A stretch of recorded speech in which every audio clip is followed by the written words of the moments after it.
rocking for mobility is a really good thing that you can do, especially if you've got some aches or pains starting to come on. So you can stretch specific areas and get some more muscles working around that area. It's really great for your back, your hips, your knees, shoulders, wrists as well.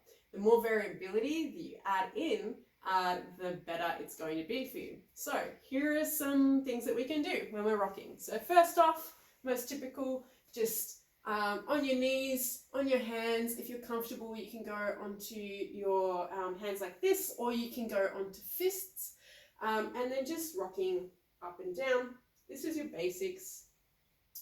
From here, you can really do whatever you like with the speed, although I like to go at a slower tempo.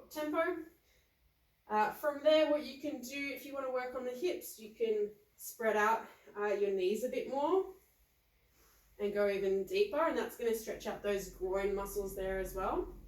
You can not only just rock up and down, you can also rock in some circles as well, and rocking in the other direction too.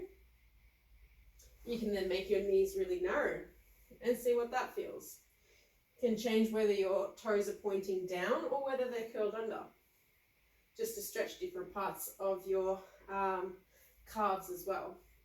And from there, you can even windscreen wiper out your legs to one side, rocking down, and that's going to stretch out one side of your back, or you can fling them to the other side, and that's going to stretch out the other side of your back.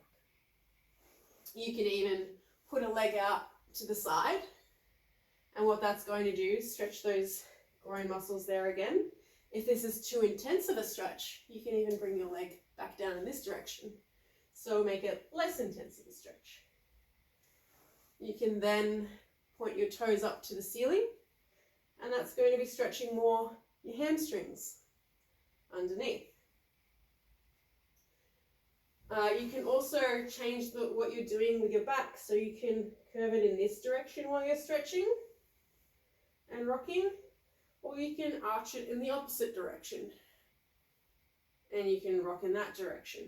You can combine that with whether you're doing your windscreen wipers to the side in whichever curve or arch you prefer. Just see what your body likes on the day.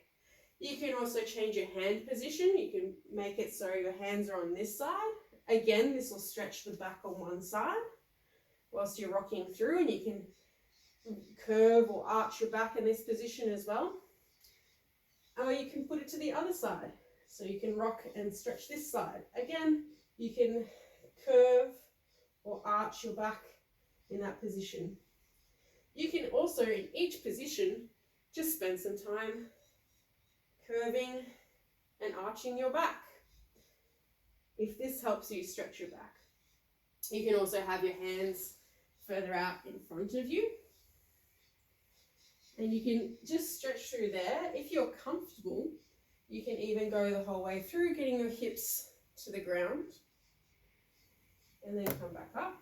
You can even then widen your hands and stretch through there. And you can just have a lot of different hand positions. You can cross your hands over. So really, there's no rules to doing this. The more variability, the better. Just find a few different places to have your hands, find a few different places to have your knees or your feet, even your back in different positions. Rock up and down, rock in circles. See what your body feels like on the day.